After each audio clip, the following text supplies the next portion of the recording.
J'ai encore la gorge nouée, une boule au ventre qui refuse de disparaître depuis l'instant où cette histoire s'est achevée. Ouais, je comprends tout à fait. C'est une claque. Que ce soit en livre audio ou en livre papier, l'expérience de cette histoire est absolue. C'est Leurs enfants après eux de Nicolas Mathieu. Une plongée, une immersion totale même, au cœur d'une lutte humaine étouffante. Celle d'une jeunesse qui se débat contre son propre destin dans une vallée oubliée. Foudroyant. Franchement, le mot s'impose de lui-même.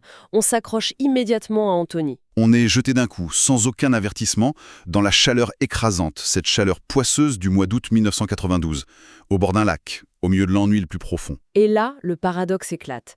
Un gamin prêt à tout voler pour s'échapper, mais dont le vol même va l'enchaîner pour toujours à la ville qu'il déteste. On a du mal à y croire, n'est-ce pas? Ah mais totalement. L'enjeu est d'une brutalité sans nom. C'est le combat désespéré pour exister quand le monde entier, jusqu'aux usines rouillées de la ville, a déjà décidé de notre défaite. Et pour comprendre cette lutte, il faut d'abord poser le décor. Parce que la géographie ici, c'est presque un personnage à part entière. Nous sommes à Hayange, dans l'est de la France. Ce qu'on appelle une cuvette. Exactement, une cuvette. Et concrètement, ça veut dire que ces jeunes sont physiquement et socialement coincés. Il n'y a pas de train magique pour en sortir facilement, l'horizon est bouché par les collines. Et au milieu de cette vallée, écrasée par le soleil, il y a les anciens hauts fourneaux. Autrefois, c'était le cœur battant de toute la région. Ça crachait du feu, ça faisait vivre des milliers de familles. Mais aujourd'hui, ils sont éteints. Ce sont d'immenses structures de métal rouillé qui dominent la ville. Comme des monuments aux morts d'une époque industrielle révolue, en fait. C'est ça. Et dans ce silence imposé par la fermeture des usines, il reste qu'une seule chose, un ennui vertigineux. Un ennui qui colle à la peau des gamins qui grandissent là. Et au centre de cet ennui, on trouve Anthony. Il a 14 ans et à l'intérieur de lui, c'est une véritable poudrière. Il bout de l'intérieur, avec cette rage et cette impatience typiques de l'adolescence. Mais amplifié par le vide qui l'entoure.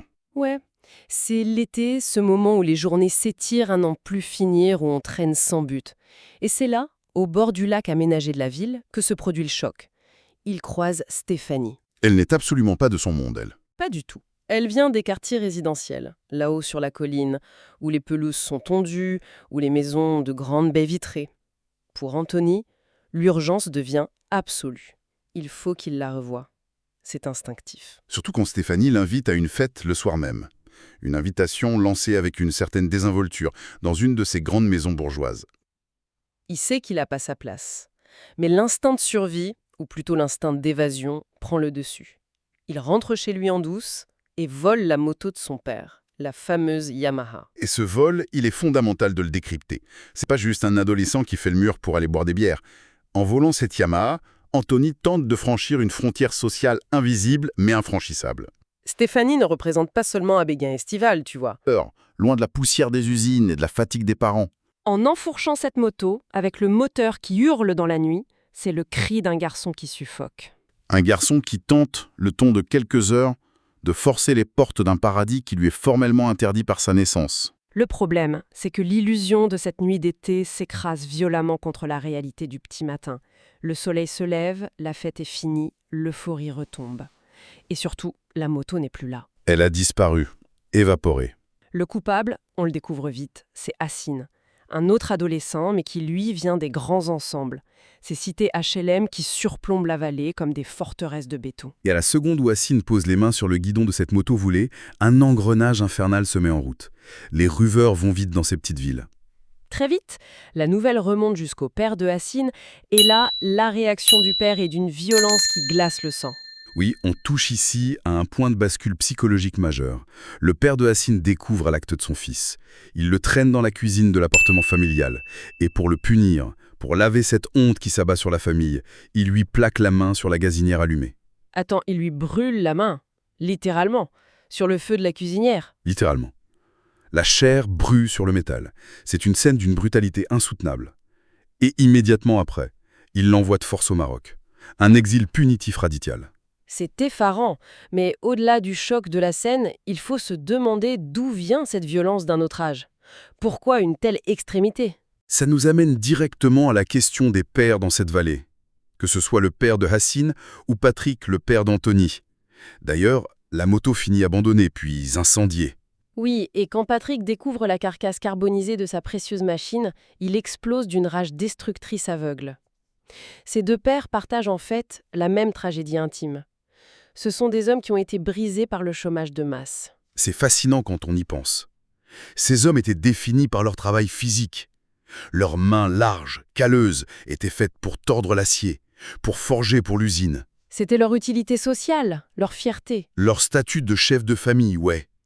Mais quand les hauts fourneaux ont fermé, on a rendu ces mains inutiles. Ces pères se retrouvent vidés de leur substance, mourant à petit feu d'inaction dans leur salon. Parce que la pauvreté et le chômage ne suppriment pas seulement le confort matériel, ils détruisent les outils de la parentalité. Quand un homme se sent impuissant face au monde extérieur, dépouillé de sa dignité sociale, la violence physique devient parfois le seul langage qui lui reste. C'est la dernière façon de prouver qu'il a encore de l'autorité, qu'il existe. Hassine et Anthony héritent directement de cette colère sourde.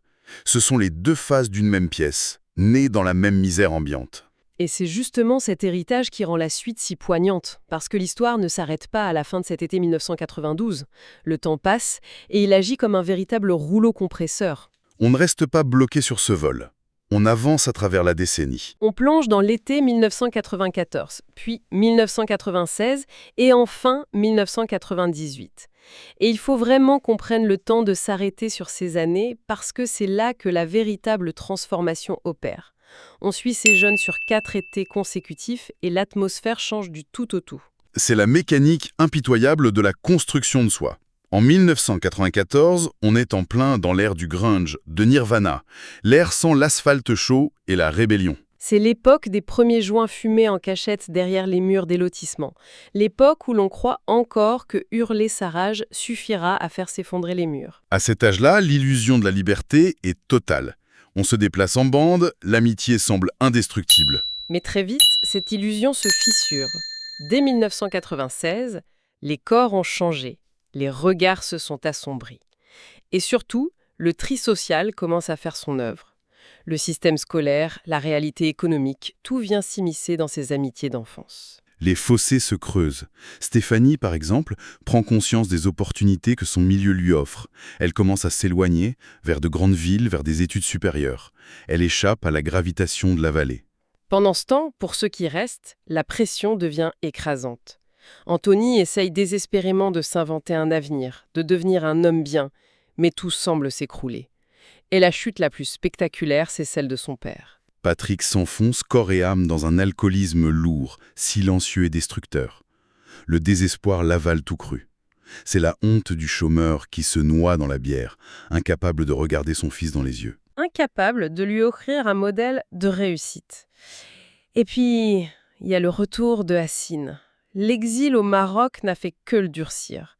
Il revient dans la vallée et c'est plus du tout le même gamin. Il a le regard dur, forgé par l'éloignement et le sentiment de rejet. La rancune est toujours là, intacte, ancrée dans la cicatrice de sa brûlure à la main. Il y a une double aliénation chez lui. Il n'était pas à sa place en France et il a compris qu'il n'était pas non plus à sa place au Maroc. Il revient donc prendre la seule place qu'on lui laisse ici, celle de la rue. C'est ce qui rend ces 4 étés si cruels. Plus ils grandissent, plus ils comprennent la réalité du piège. Au début, ils s'agitent, ils se débattent pour sortir de la cuvette. Et puis, la lucidité s'installe. Ils réalisent intimement que les murs invisibles de leurs conditions sociales sont infranchissables. La vraie tragédie de cette histoire, au bout du compte, c'est pas une simple moto volée. Non, c'est une phrase magnifique et glaçante qui traverse tout le récit. L'effroyable douceur d'appartenir.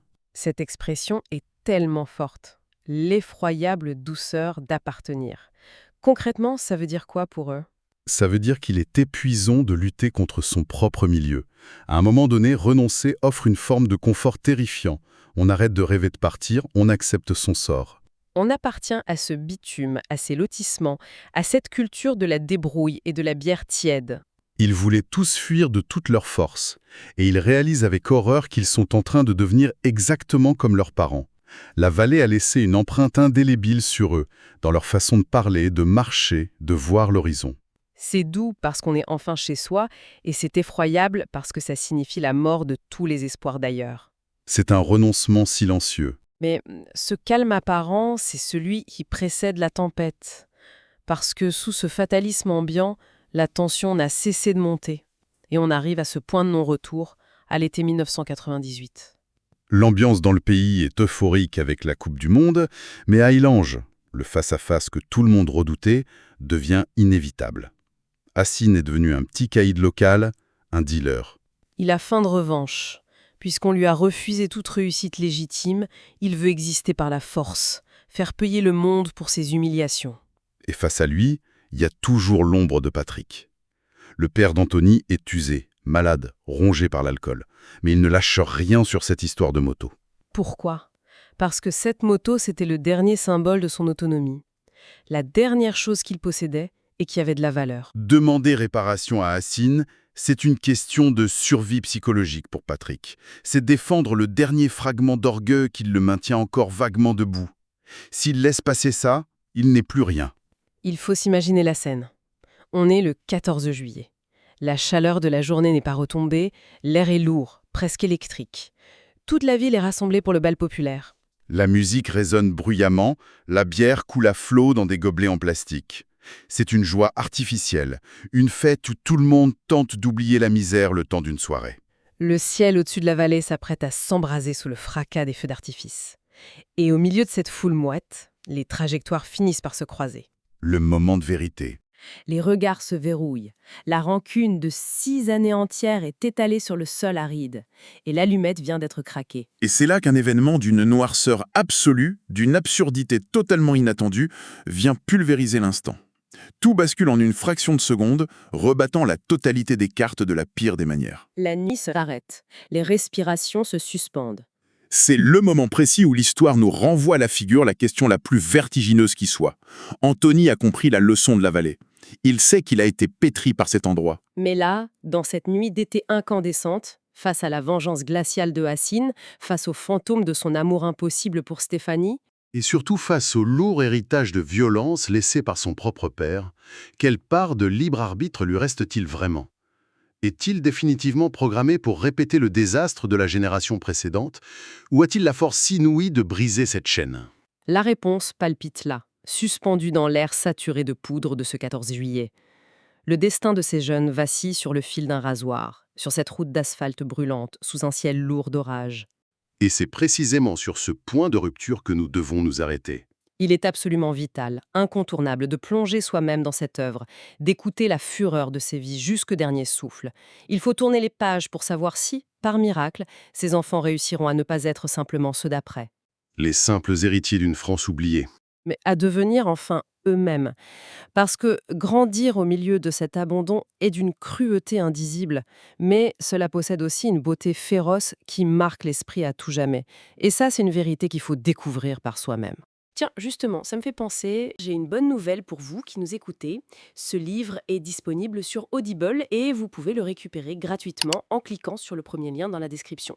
L'idée, c'est vraiment des narrations très immersives. Une narration professionnelle, bien incarnée, ça change absolument tout. La personne ne fait pas que lire, elle interprète, elle donne vie au texte. Ah tiens, super, en plus de la vidéo, il y a un livre audio. Si on veut juste le livre, le lien pour récupérer votre livre audio se trouve dans la description de la vidéo. Si vous avez apprécié le contenu, n'hésitez pas à laisser un petit pouce en l'air et à vous abonner à notre chaîne YouTube pour ne rien manquer des prochaines vidéos.